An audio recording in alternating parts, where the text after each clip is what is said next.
नमस्कार दोस्तों, मेरे साथ हैं भारतीय किसान यूनियन के नेता राकेश टिकैत। राकेश टिकैत 70 दिनों से आंदोलन कर रहे हैं, गाजीपुर मोर्चे पर धरने पर हैं। लेकिन इन 70 दिनों के बीच 28 जनवरी की वो शाम भी थी जब ऐसा लगा कि ये आंदोलन खत्म हो सकता है। पुलिस की ज़बरदस्त तैनाती थी, तमाम तरह की खबरें, अफवाहें थी, और उस बीच राकेश टिकैत की आंखों से आंसू निकले। और वहाँ से एक ऐसा टर्निंग पॉइंट हुआ इस आंदोलन का कि बीते 4 दिनों से गाजीपुर पर इतनी भीड़ है जो शायद उसके पहले 65 दिनों में 1-2 दिन वैसी भीड़ हुई थी। क्या हुआ, और उसके बाद सरकार की तरफ से ये प्रस्ताव, प्रधानमंत्री का ये कहना कि मैं एक कॉल की दूरी पर हूँ, मैं मतलब सरकार, उन्होंने नरेंद्र तोमर के उस बात का हवाला देते हुए कहा, पुराने प्रस्ताव का हवाला दिया कि वो प्रस्ताव अभी भी कायम है। और इसके बाद यहाँ से आगे आंदोलन, और उसके बाद इन सब के बीच जहाँ अभी गाजीपुर बॉर्डर पर जहाँ बैठे हैं, यहाँ से 1 किलोमीटर आगे, 2 किलोमीटर पीछे पुलिस की ज़बरदस्त मोर्चेबंदी। इस सेंस में ऐसा लग रहा है जैसे 2 मुल्कों के बीच सरहदें खींची जा रही है, बाड़बंदी हो रही है, किलेबंदी हो रही है, तारबंदी हो रही है, कोई पैदल भी नहीं जा सकता है। ऐसी स्थिति क्यों आ गई जब किसान NH-24 की 2 कतारों में 2 सड़कों पर है, बाकी सड़कें बंद कर दी गई? इसके क्या मतलब है? कोई पैदल जा नहीं सकता, कोई पैदल आ नहीं सकता, और सरकार का ये कहना एक कॉल की दूरी पर है। इस बीच किसानों पर मुकदमे, पत्रकार की गिरफ्तारी, बहुत कुछ हुआ। तो राकेश टिकैत से थोड़ा इत्मीनान से बात करेंगे। टिकैत साहब, सबसे पहले एक जो बड़ी बात हुई कि बीते 2 दिनों में हुई, ख़ास तौर से, और लगातार सोशल मीडिया में दिखाया भी जा रहा है कि गाजीपुर, टिकरी, सिंघू, सब जगह पुलिस ने मल्टी लेयर सुरक्षा की, वो चलिए पहले भी थी, लेकिन उसमें कंक्रीट से भरा जा रहा है, फिलिंग हो रही है, कीलें लगाई जा रही है, और ऐसी घेराबंदी हो रही है कि एक आदमी पैदल भी यहाँ से वहाँ ना जा पाए। और ऐसा लग रहा है कि पता नहीं यहाँ क्या होने वाला है। क्या मतलब है, लगता है आपको इसका? वो शायद हो सके कि जो डले मारने आ रहे हो उनके लिए करी गई हो, क्योंकि दिल्ली की तरफ से ही आते हैं जो डला मारने वाले हैं। हो सके कि वो आयातित कर गए हो कहीं से, क्योंकि ट्रेंड लोग हैं वे। जो जवानों पे पत्थर कश्मीर में मार रहे थे और दिल्ली में पत्थर किसानों पे मार रहे हैं, उनका क्या लिंक है? शायद हो सके कि उसके लिए करा गया हो। लेकिन जैसे सिंघू बॉर्डर, टिकरी बॉर्डर, सबकी तस्वीरें बहुत वायरल है। गाजीपुर पे भी मल्टी लेयर पुलिस वाला होना एक बात है, लेकिन पैदल रास्ते, जहां यहाँ कौशाम्बी की तरफ से पैदल रास्ते थे, पैदल रास्तों को बंद किया गया। 8 फीट की दीवार थी, कुछ लोग फांद कर जा रहे थे, वहाँ दीवार के दोनों तरफ JCB लगाकर 8 फीट गड्ढे खोदे गए, मैंने भी देखा। और हमारा जो कैमरा सहयोगी है 3 घंटे तक पैदल भी कल नहीं आ पा रहा था। तो आपको घेरा जा रहा है या लोगों को घेरा जा रहा है कि जो लोग आसपास से जा रहे हैं परेशान हो जाए? गाजीपुर के चारों तरफ 5 किलोमीटर में कोई जा ना पाए, मकसद क्या लगता है? जब ये किले क्यों बनाए जाते थे पहले, कि राजा अपने आप को सुरक्षित करता था, तो कहीं वो टाइम तो नहीं आ गया कि राजा अपने आप को सुरक्षित कर रहा? ऐसा भी हो सकता है। कहीं ऐसा तो नहीं कि, चूंकि एक बात आपने कही थी कि 1 फरवरी को संसद मार्च करेंगे, हालांकि उसका रिकॉल भी हो गया, वापस भी हो गया, उसके बाद भी उस बहाने घेर के आपको कन्फाइन कर दिया गया, आप लोगों को एक दायरे में? कहीं ऐसा नहीं जैसे कई बार होता है कि रसद पानी बंद करने का भी इंतजाम होता है? ना, वो दिल्ली से तो हमें कुछ लेना ही नहीं, ना हम रसद पानी दिल्ली से लेते। वो तो अपने खेत से आता है रसद पानी, तो दिल्ली में तो खेत है नहीं, वो तो गाँव से आता है, वहाँ के कोई रास्ते बंद नहीं है। ये तो दिल्ली के रास्ते इन्होंने बंद करे, दिल्ली की आम जनता के रास्ते बंद करे, कि जनता दुखी हो और इनको कहें कि हम आपसे दुखी हैं। जितना ये वो करेंगे, जनता उतनी ही साथ आ रही कि लगे जी आपने जान बचा दी। ये तो पूरा देश बंधक होना था, किसानों ने जान बचा दी, सब खुश है। वे बोल नहीं रहे, लेकिन सब पूर्ण रूप से खुश है। आपने भी राजा का जिक्र किया टिकैत साहब कि राजा किलेबंदी कर रहा है अपने लिए, जो भी है, लेकिन कल आपने अपने भाषण में भी राजा का जिक्र किया और कहा ये आखिरी बादशाह होगा। तो ये आखिरी बादशाह से आप लुटेरों का आखिरी बादशाह होगा, बल्कि आपने कहा 2 बार आपने अपने भाषण में कहा। तो लुटेरों का आखिरी बादशाह कौन होगा, किसकी तरफ इशारा है? कंपनी वाले, जो बड़ी बड़ी कंपनी हैं, उनकी तरफ इशारा था कि लुटेरों के आखिरी बादशाह होंगे, उनकी तरफ है। नहीं, वो तो कंपनी वाले हो सकता है, लुटेरे हैं। आपका कहीं पे निगाहें, कहीं पे निशाना लग रहा है? ना, सब समझना अपने आप। भाषा हमारी भाषा सब समझे, गाँव के समझे हमारी भाषा। तो समझे, इसीलिए तो हम भी कर रहे हाँ हैं। तो समझ लियो। उसमें दो एलिमेंट है, लुटेरा और बादशाह, दोनों अलग अलग एलिमेंट हैं। हाँ तो दोनों अलग अलग ही हैं, एक कुछ छोटे लुटेरे हैं, कुछ बड़े लुटेरे हैं। वे बादशाही तो है, जैसे जागीरदार होते थे, एक राजा होता था, एक जागीरदार होते थे फिर उनके, तो वही तो है। ये जो बड़ी बड़ी कंपनी आ रही, यही तो बादशाह है। ये बादशाह तो कंपनियों का कोई और भी होगा जो उन कंपनियों को आने तो मैं देता देखा नहीं कौन सा है। हो। इशारों में थोड़ी बात कर रहे हैं। नहीं वो सब समझ ले लोग। एक और बात, अब थोड़ा उस मुद्दे पर आते हैं कि जो प्रधानमंत्री ने कहा कि एक कॉल की दूरी पर सरकार उपलब्ध है, और उस प्रस्ताव के साथ जो प्रस्ताव 22 तारीख को सरकार ने दिया, तो प्रधानमंत्री के उस कहे के 4 दिन हो गए, तो एक कॉल की दूरी कब खत्म होगी?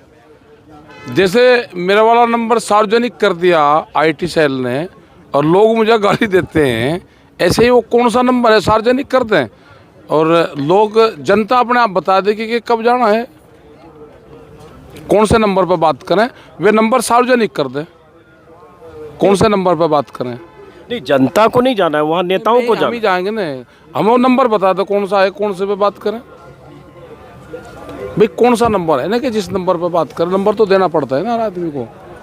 हाँ वो नंबर बता दें कौन सा है। नहीं तो उनका इशारा ये होगा कि भाई नरेंद्र तोमर से और इन लोगों से बात कर रहे थे, वहाँ उन्होंने उस दिन 22 तारीख को कहा कि ये प्रस्ताव है, आपका जब मन बने तो आप संपर्क कर लीजिएगा, आप मन बनाएंगे तो संपर्क करेंगे, यही मतलब होगा। मैं जब हम यहाँ पे आए, हमें उम्मीद थी कि 2 महीने बाद में 26 जनवरी है, और हम 26 जनवरी की परेड तक हमारा समाधान हो जाएगा, लेकिन अब इसका जाकर समझौता अक्टूबर में होगा, और लोगों को प्लान अक्टूबर तक की बनानी पड़ेगी हमको। उसमें गर्मी भी आएगी, सर्दी भी आएगी, गेहूं की कटाई भी आएगी, बहुत काम होंगे, भीड़ यहाँ पर बहुत कम भी होगी, तो उससे हताश होने की ज़रूरत नहीं है। हमको अब अपने गांव से सिस्टम वाइज लोगों को यहाँ पर जाना पड़ेगा। इसका अब समझौता जाके अक्टूबर और नवंबर में होगा, क्योंकि पुरानी एक कहावत है कि अगर मेले में कोई आदमी खो गया, कातक के मेले में, तो अगले साल उसी मेले में मिलता है। तो सर्दी में बात शुरू हुई, तो अगले साल सर्दी में ही ये समझौता होगा, अभी नहीं होने का। ये क्यों कह रहे हैं आप? हमें पता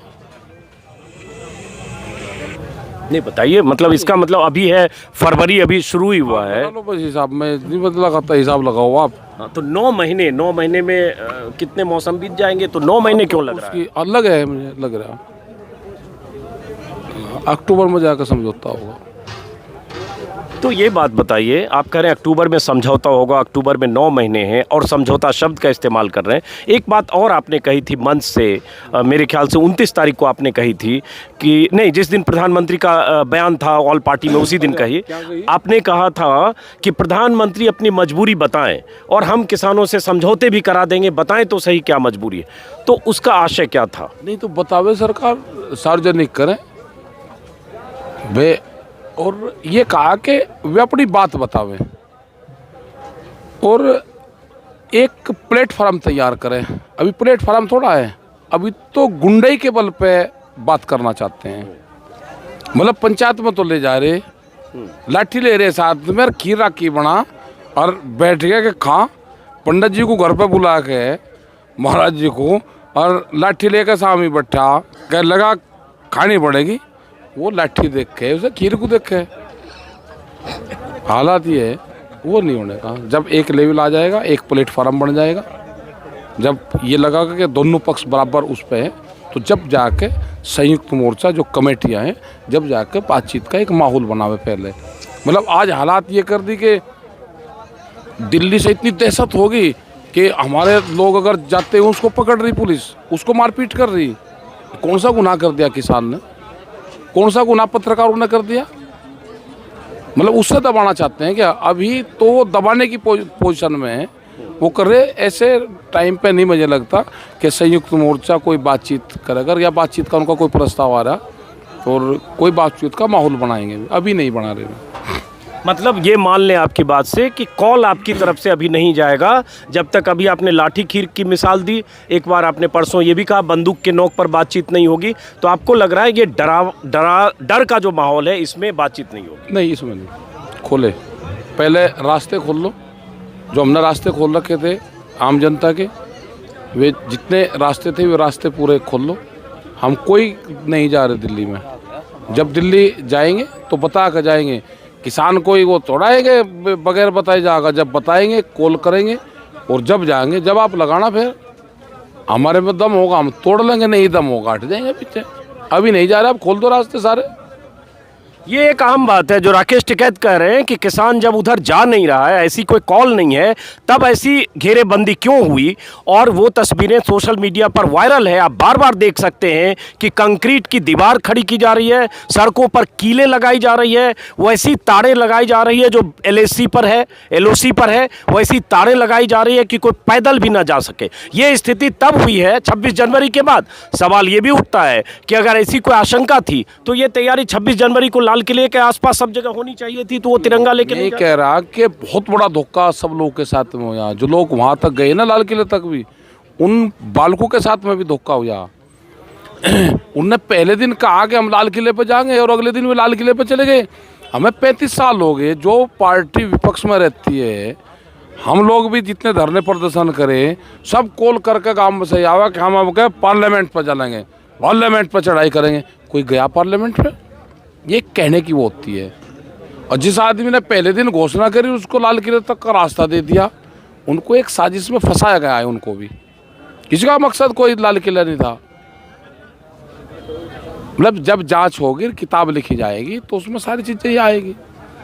और राकेश टिकैत समेत तमाम नेताओं के खिलाफ लुकआउट नोटिस भी हुए। यहाँ माहौल भी ऐसा बना, 2000 पुलिस वाले, और वो उस शाम की तस्वीरें आपने देखी होगी। लेकिन दीप सिद्धू नाम का शख्स जिसने एक रात पहले वहाँ से ऐलान किया, वो शख्स जिसने झंडे फहराए, जिसकी तस्वीरें हैं, लाल किले के सामने तस्वीरें हैं, उसने कबूला कि हाँ हमने झंडे फहराए, और 3 दिन तक वो फेसबुक लाइव करके बताता रहा। तो वहाँ तो 2000 पुलिस क्या 200 पुलिस वाले भी नहीं पहुँचे। तो आप ही को घेरने ये 2000 पुलिस वाले क्यों आए टिकैत साहब? ये थोड़ा आज रहस्योद्घाटन देश के सामने करिए, क्योंकि ये आप मानेंगे कि 28 तारीख की शाम आपकी भावुक अपील टर्निंग पॉइंट है इस पूरे आंदोलन के लिए। उस दिन जो लगा, जो आपने कल कहा भी कि आंदोलन गड्ढे में जा रहा था, वहां से आंदोलन निकला, तो ये क्यों हुआ कि आप ही के इर्द गिर्द सब कुछ हुआ? ये वैसे ज्योतिषी हैं, ये इन्हें उसका ज्ञान नहीं था। ये 72वां गणतंत्र दिवस था। 72 का अंक होता है 9, और इन्होंने उस गुरु परंपरा पे अटैक करा धोखे से, उसने साथ दिया।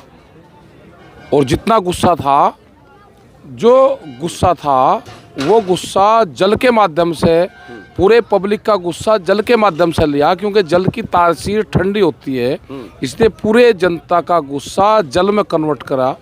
और वो जल कन्वर्ट करके वो आज भी इतना ज़बरदस्त वो जल है, उसमें इतना गुस्सा है। जो यहाँ पर लोग आ रहे हैं, जो यहाँ पर लोग कावड़ लेकर, पूरे जो गांव से आया, पूरे गांव का गुस्सा वो जल में है। जल की तासीर ठंडी होती है, वो सोख लिया उसके, और वो अब गंगा जी में सरोवर में प्रवाह करना पड़ेगा। अगर उस जल को आप यहाँ से और कहीं किसी उसको दे दोगे और ये कह दोगे कि ये वहाँ का है, वो तूफान खड़ा कर देगा। उसको शांत करना है। और इसका देवता जो होगा इस पूरे आंदोलन का, जो किसानों का, वो जल होगा। किसानों को जल की पूजा करनी पड़ेगी, जल का संरक्षण करना पड़ेगा, जल को व्यस्त नहीं जाने देना, वही इस आंदोलन का पूजा स्थान बनेगा। अच्छा टिकैत साहब, फिर दिल की बात, चूंकि भीड़ में वो ऐसे बात नहीं होती है, ऐसे पहली बार बात हो रही है 28 के बाद, उस वक्त क्या लगा कि आप इतने भावुक हो गए, इतने भावुक हो गए कि हज़ारों किसान यहाँ पहले यहाँ उत्तराखंड और यूपी के आते थे, पटियाला से रातों रात लोग आ गए, दूसरे राज्यों से आ गए, हरियाणा पूरा टूट के आ गया, रात भर हम लोग यहाँ थे और हमने सुबह तक काफिला देखा, अभी भी लोग आ रहे। हर आदमी आपके उन आंसुओं की, उन तस्वीरों की बात कर रहा है। तो ऐसा क्या लगा कि आप अपने को नियंत्रित नहीं कर पाए? फिर नहीं समझे। और शायद मैं बता दे रहा हूँ, शायद जो मीडिया उस वक्त मौजूद थी, जो शंखनाद कर रही थी कि ये मोर्चा खत्म हो रहा है, आंदोलन खत्म हो रहा है, सब चीज़ समेटा जा रहा है, उस मीडिया को भी शायद अंदाजा नहीं था कि इस आंसू का ये असर होगा कि ये किसानों का जत्था यहाँ से जाने की बजाय यहाँ आने लगेगा, पुलिस वाले यहाँ से जाने लगेंगे, किसान आने लगेंगे। क्या हुआ? अगर वो जल निकला है, जल का संबंध किसान से है, उसका सरोवर से है। अगर आग निकल जाती तो क्या होता? ये सरकार समझ ले, इसका फैसला करने वाला कोई और है। किसानों को वो ना ले, किसान का सीधा संबंध ऊपर वाले से होता है। इसका फैसला कर ले, जितना जल्दी कर लेंगे उतना ठीक आराम मिलेगा उनको। ना ये किसान घर जाएगा, 3 बिल वापसी लेने पड़ेंगे, एमएसपी पे कानून बनाना पड़ेगा, ठीक है जी। ये चीज़ें होंगी और सरकार जितना जल्दी इसको कर लेगी उतना ठीक रहेगा। अब चूंकि आप कानून पे आ गए, 2-3 सवालों ने कानून पे आ गए, चूंकि कानून एमएसपी पर कानून और 3 कानूनों की वापसी, यही बुनियादी मांग किसानों की है। जो 11 मीटिंग्स में किसान वहीं डटे रहे, अमित शाह के साथ मीटिंग में वहीं डटे रहे, लेकिन बीच में कुछ और तरह के बयान आए। नरेश टिकैत ने भी कहा कि 24 तक टाल दिया जाए, कुछ और बात आई, कोई समझौते का कॉम्प्रोमाइज फार्मूला हो सकता है क्या? तो अब माने कि वही है जहां किसान 22 बाहर के ऑथेंटिक बयान ना मानना जाए कोई भी। हम बयान दे रहे हैं, नरेश जी बयान दे रहे हैं और दे रहे हैं, वो प्रेस वाले उलझा के बयान लेते हैं उनसे। अगर भाई ये नहीं, चलो इतना हो जाए। जो 40 मेंबर कमेटी है, जो फैसला वो लेगी वो कमेटी ही फैसला लेगी उसका। वो बाहर से वे सुझाव दे सकते हैं कोई भी आदमी। खाप पंचायत के लोग हैं, गांव के लोग हैं, तरह तरह के बहुत लोग हैं, बहुत विचार आएंगे। अगर भाई इतना नहीं, भाई इतने में मान जाओ, इतना नहीं, भाई इतने में मान जाओ, एक बार्गेनिंग। लेकिन जो कमेटी का निर्णय है, जो गांव के लोग का निर्णय है, जो पूरे देश के गांव की आवाज़ है, वो पूरे ये है कि बिल वापसी ही घर वापसी है, इसका हुआ है। अच्छा, आपको ऐसा लगा था 28 तारीख को, जब बहुत सारे लोगों को लग रहा था कि ये कुछ ख़त्म होता ऐसा दिख रहा है, और फिर वहाँ से एक ऐसा मौका आया कि वो टर्निंग पॉइंट, संविधान को फटता हुआ देखा वहाँ पे। जो कानून बने हुए हैं, जो देश में संविधान है, उसको फाड़ा जा रहा था सरकार के द्वारा। ये था वो, ऐसे कैसे हो जाएगा देश का कानून को फाड़ने वाला, और ऐसे रह जाएगा। कानून की धज्जियाँ उड़ाई जा रही थी, पुलिस लाठी नहीं चला रही थी, गुंडे लाठी चला रहे थे, नारे लग रहे थे, दिल्ली पुलिस तुम लठ चलाओ, हम तुम्हारे साथ हैं। वो गलत चीज़ थी। एक बीजेपी के विधायक का बयान है जिसमें उन्होंने कहा कि जो यहाँ बैठे हैं 100% आतंकवादी हैं, पुलिस इन्हें शूट करे, नहीं तो हमारा समाज जूते मारकर भगाने को तैयार। उसने 25 बोरी चीनी और 25 बोरी आलू की भिजवाई और 1000 कंबल भिजवाए। उस दिन कौन सा विधायक था वो? उस दिन किशोर गुर्जर ने ये भी भिजवाया। और किसने भिजवाया? मैं जिन जिन के नाम ले रहा हूँ, और के तो नाम अभी लेता, और ने भी भिजवाया। अच्छा, हाँ, उस दिन नहीं थे क्या? उस दिन चाल थी कुछ, पहले आलू भिजवाओगे, मिट्टी चीनी भिजवाओगे, कंबल भिजवाओगे। उस दिन हमदर्दी थी, राकेश टिकैत थे। फिर कौन सी बात आई कि फिर खिलाफ हो गए? कोई मंत्री पद तो नहीं चाह रहा था। ये बहुत बड़ी बात कर रहे हैं राकेश टिकैत, नंदकिशोर गुर्जर, बीजेपी के लोनी विधायक के बारे में, जिनका बयान, जिनका वीडियो वायरल है कि किसानों को या पुलिस शूट करके भगाए, नहीं तो हम जूते मारकर इन्हें भगा देंगे अगर हमारा समाज चाहेगा, और यहाँ नारे लगे थे। अब राकेश टिकैत साहब, अगर उन्होंने ये भिजवाया और उसके बाद फिर क्यों कहा, आपको क्यों लगता है? क्योंकि लोग ये भी कह रहे हैं कि वहाँ जब ये सब बातें होने लगी तब आपको लगा कि नहीं, अब हमें, और भावुक भी हुए, और उसके बाद कुछ ऐसी अंडरस्टैंडिंग शायद पुलिस से थी कि चलो ठीक है, हम सरेंडर करते हैं। ऐसा नहीं था, ऐसा कुछ नहीं था। वो पूछ रहे थे कि किस कानून के तहत आप हमको यहाँ से हटवाओगे, वो चर्चा चल रही थी।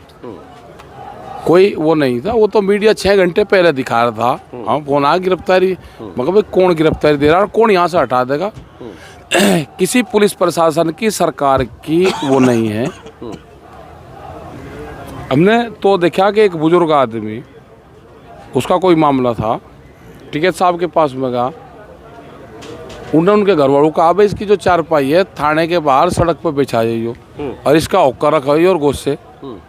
अकेला 3 दिन तक बैठा रहा वहीं। पुलिस ने बैरिकेटिंग लगाए उसकी 2 इंच नहीं सरका पाए हुए। मतलब वो नहीं है कि किसान संगठन का झंडा भी लग गया और 5 आदमी बैठ गए, तो वो नहीं है कि वो भी हट जाएंगे। हमको गांव के लोग यहाँ पर बैठा के गए थे, और हम मोर्चे को छोड़ कर चले जाएं, ऐसा नहीं है कि हम मोर्चा छोड़ कर चले जाएंगे। मोर्चे पे डट कर रहेंगे। गांव के लोग हमको बैठा गए थे, उनका मोर्चा पक्का मोर्चा है, उन्हीं को वापसी देंगे। वही हमको अब जो एक बात कल आपने कही, 2 सवाल आखिरी। एक आपने कहा कि हम 40 लाख ट्रैक्टर के साथ भारत यात्रा करेंगे, लेकिन एक बात उसमें कही, हारेंगे चाहे जीतेंगे दोनों में। हाँ, तो दोनों चीज़ हो गए। भाई कुछ भी हो, दोनों में करेंगे। तो इस आंदोलन से कोई राजनीतिक तरफ भी बढ़ने का कोई संकेत है? ये रोटी का आंदोलन है, इसमें कोई वोट तलाश नहीं बताना भूल के भी। बहुत नेता आ जा रहे हैं मंच के पास। मंच के आसपास घूमो जो, यहाँ रोटी मिलेगी उन्हें, मंच के आसपास वोट नहीं मिलेगी। कोई धोखे से वोट की तलाश में मत आ जाना। अगर किसी के दिमाग में वोट का हो तो अपना बगल ही रहे यहाँ से, ना उनको मंच देंगे ना उनको माइक देंगे। चलिए, बहुत बहुत शुक्रिया। ये थे राकेश टिकैत, खुलकर कुछ बातें कही और ये भी साफ कि बिल वापसी नहीं तो घर वापसी नहीं। हालांकि वो कानून है, लेकिन उसी बात को एक बार फिर से एम्फेसिस किया और साथ में ये कि अक्टूबर नवंबर तक बैठना होगा तो भी बैठेंगे। बहुत बहुत शुक्रिया राकेश टिकैत साहब।